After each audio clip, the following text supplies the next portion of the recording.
Hi, Kathy here from Kathy's Cute Creations. Today I'm going to go ahead and try to put this right here. I'm not going to go based on the directions. I'm just going to look at it and put it together. I tried to first off peel this stuff apart. The back fell off. The word literally fell apart. Just so that you know, half my word is here. So that's why I said I'm not going to go by the directions. I'm not even going to read the directions. I'm just going to put it together the way that I want to.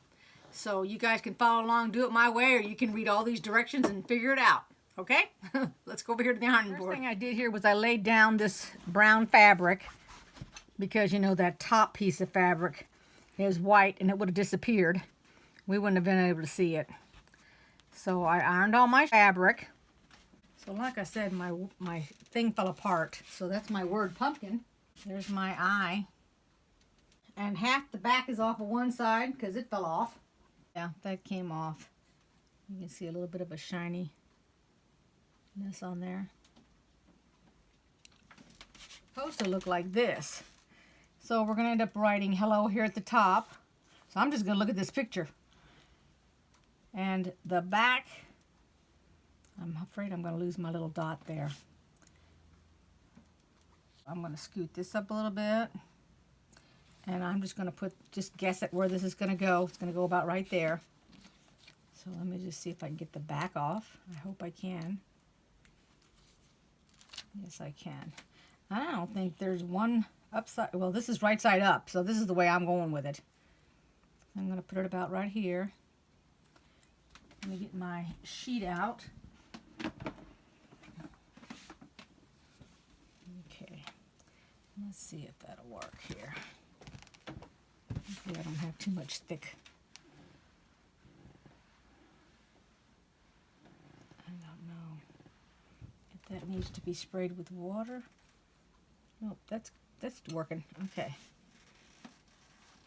So then it looks like my stem goes next. So we'll take the paper off of it. This is just like doing the hens, the penguins. I haven't even started on the quilty fringe yet. Okay, just put this up here like that. Put the leaf in there. Let's try to rip it from the bigger part, if I can.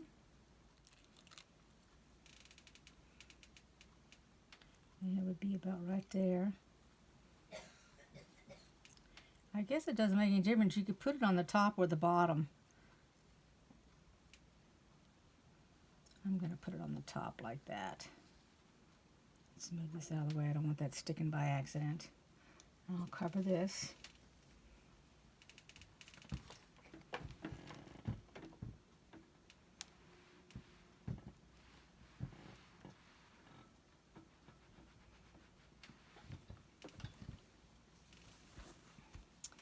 And then for this, this is already off, like I said.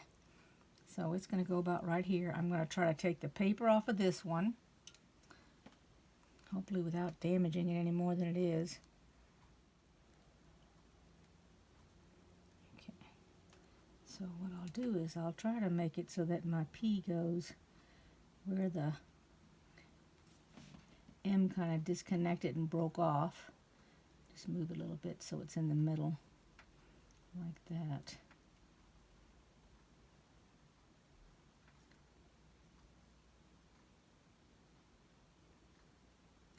And then my eye, which boy, I tell you, it is so little. See if I can get that edge off. There we go. And see if I can stick it on there. Now let's put this on here. And hopefully that'll all stay put and I don't lose any of it. Here we go.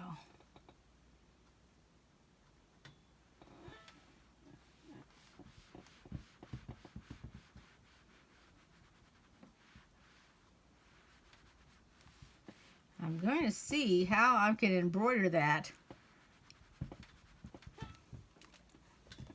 As soon as I get done here and it's on there for good, We'll take it over here and we can see. I mean, I know that this part's not going to be hard. It's going to be this part. I may just have to do a single stitch to it.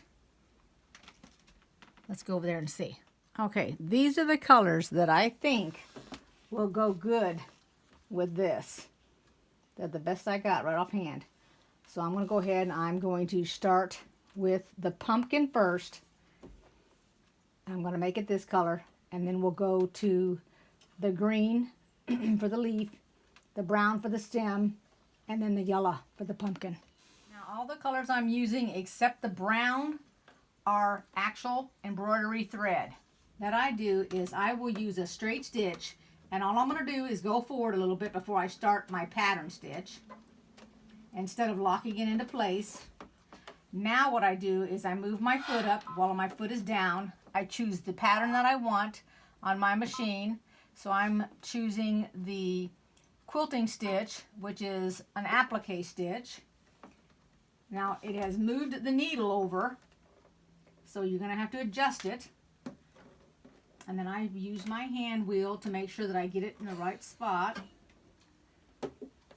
And hopefully I will not need to put a piece of... Now I'm coming to the end of it right here, and I'm going to show you what I do.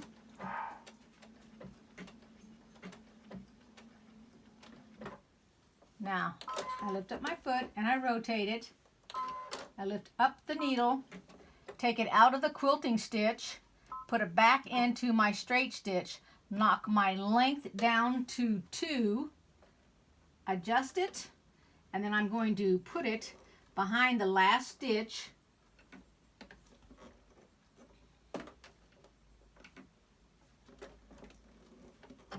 And then I'm going to slowly stitch around this.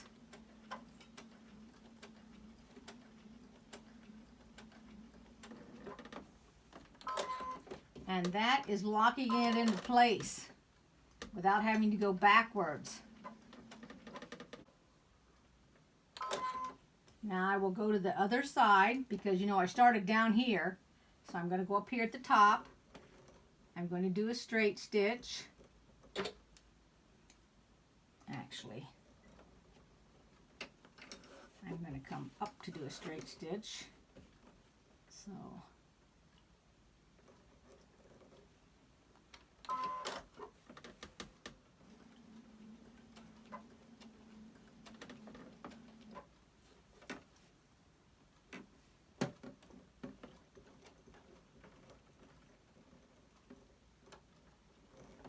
I'm going to lift it up.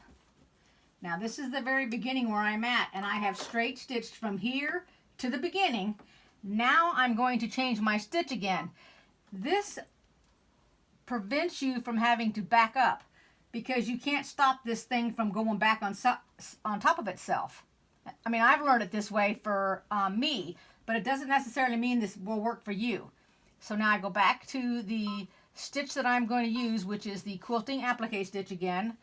It's still on the length of 2. I'm going to lift my needle because it adjusts itself, so I want to make sure that it goes in right on the edge.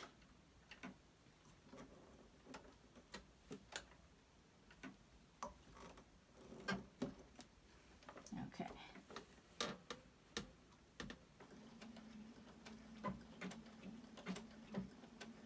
So really what it's doing is just going over the top of the stitches that are already there. So you don't have to do any backing up and worry about your stitches coming out. And we're going to go over the top of these because remember, from where my finger is to where this thread is hanging, that's a single stitch coming one direction. So when you go over the top of it, you're locking your stitch into place. It's just something that I learned on my own because I couldn't figure out how to lock it in place, that it would stay. So this is what I came up with. That's why I say, if it works for you, by all means, you can use it. But if it doesn't work for you, you don't have to use it. It's just something I learned. And here's my last one in. So now what I'll do is I'll lift my needle and I'll change it back to my straight stitch. And I'm taking it from 2.5 down to 2. I'm going to make sure it goes in the correct spot. Right here on the edge, and then I'm just going to go ahead and bring it on down a little bit. because this has already been stitched on. It's been straight stitched on, and now it's been applique stitched on. And that's it. And that's what it looks like. And all I gotta do is just clip this little piece. Now I'm gonna go ahead and I'm gonna do this greenery here. All right, I thought maybe you'd like to see how I set my machine up. I put my thread on here. Now this is not the normal way you do it. This is me again doing it my way. It's coming over the top, for starters. Then I turned around and I made it go around this. I came on down and then I threaded it like normal. And for some reason, I don't know where that came from. So I went ahead and threaded it the normal way, but I looped it over there so that it put a little bit more tension on it, so I don't have to take this and push it up against it. That's what holds the tension on this. I wanted to leave that off a little bit so it's got an easy way to come off of the spindle there, I guess you call that. And then it's just ready to go. All right, I'm going to do the same thing here. I'm going to start on this teeny weeny little spine here. I'm going to do the straight stitch first. And it's a 2.0. Whoops. There we go. And for this, I'm going to go ahead and knock it down one more, so it's going to be a 1.8, so the stitch is smaller.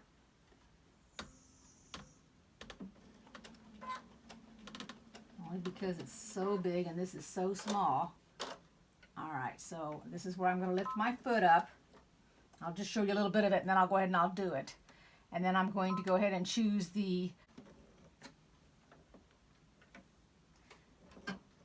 I'll decrease the... I think what I'll do is I'll leave the width the same, which is this, but I'll decrease the length a little bit. So I'll go down to 1.8 for this. It's just one notch.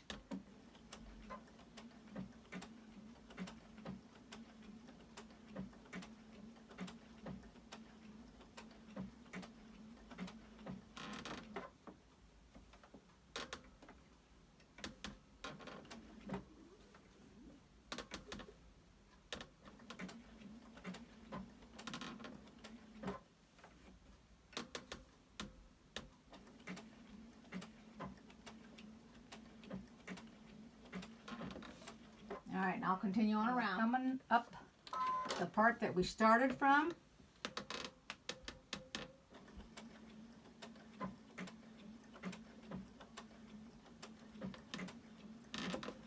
And now we're going to do our straight stitch. So we're going to go back to the regular straight stitch and I'm going to turn it around. And I'm going to go ahead and come down on the next section as if that wasn't stitched on yet.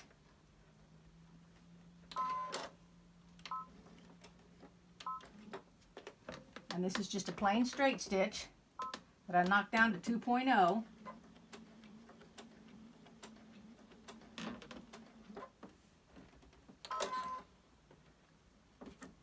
And I'm going to go back over it again.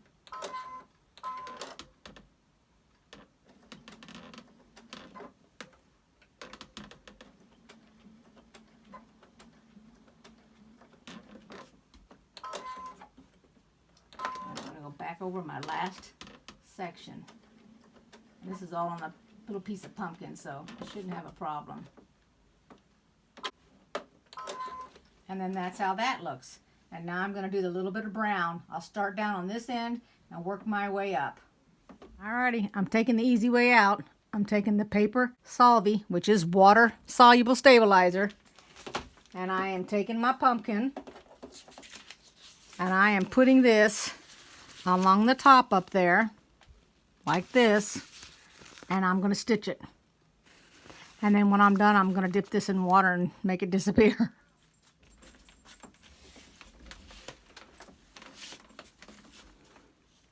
Let me get a little closer. I don't know if you can see it, but it's almost puffy. And if you'd like to use some of that little puff stuff, you could underneath this. And it'd give it that appearance. But it almost acts like it's of Chanel. That's what it kind of looks like. I'm going to go over it a couple more times. So here it is. Now what you're looking at is the loft. The one on the left came with the kit. And it's fluffier, so it's thicker. And I want to use something thinner, so I used my own. It's still 100% cotton. I'm attempting to put the rickrack on, and normally what you would do, now keeping in mind this is a very small piece, you would take your rickrack and you'd lay it down on your fabric like this, on the entire fabric, not hanging partially off, and then you sew it. Then we have to sew it to the other piece. So I'm going to attempt that. Let me see if I can get it done before I show you. There you can see that I've got the rickrack. I'm coming up to the corner here, and I want to show you when I go around this corner what I do. And it's going to be hard to see. I'm going to try to show you here. You take this, and what you're doing is you're turning this to go to the other side of the fabric. And as you turn it, you got to keep it straight. I didn't pin it, I'm just doing it by hand. So what I'll do is I'll come down to here, I'll stop, and then I'll straight stitch across this and then go that direction. So that's what I'm going to attempt to do. Let's see if I can do it for y'all, and hopefully you can see it in the camera. So there's the one I'm going to stop at right there, and then I'm going to turn this. This is the first time I've had to use such a little rickrack.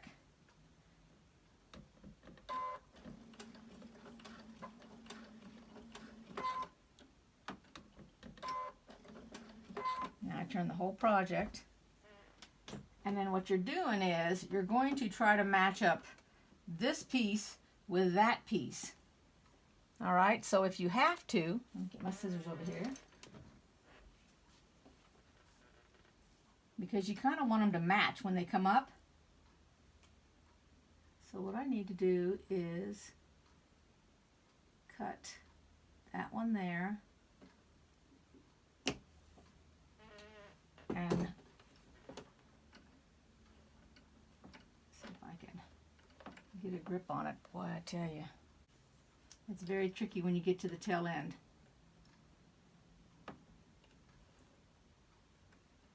Because you also want to keep it on your fabric. And hopefully I have enough of it to do this. If not, I'm not going to worry about it, to be truthful with you. I've come this far. I just don't do small little rickrack, and that's part of the problem with my rickrack here.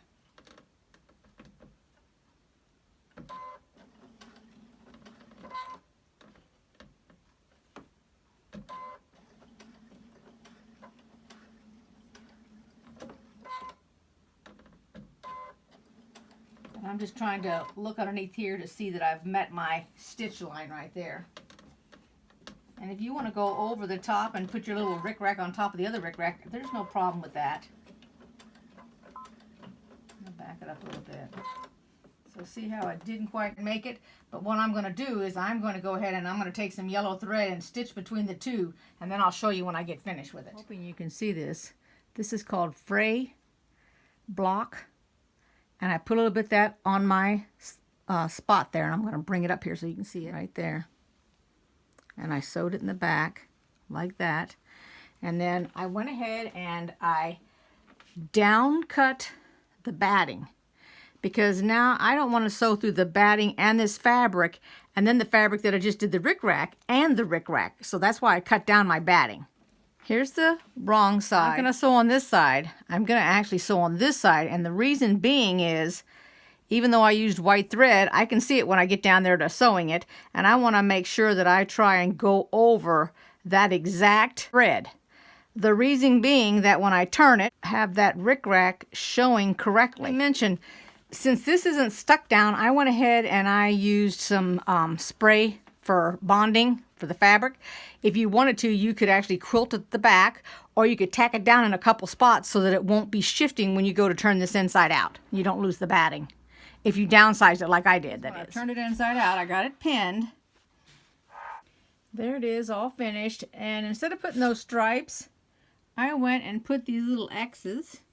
There's one, there's one, there's one, there's one. I just put them scattered throughout. And then on the back, it's just little lines. See if you can even see a line. Let me see. There's one right here, little line where the X was.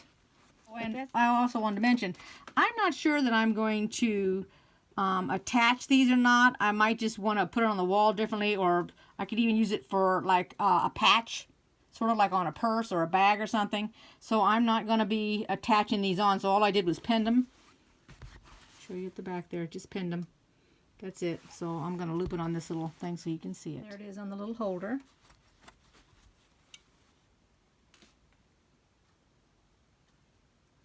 So if you like this video, give it a thumbs up, subscribe, and thank you very much for watching, and I'll see you next time. Bye-bye.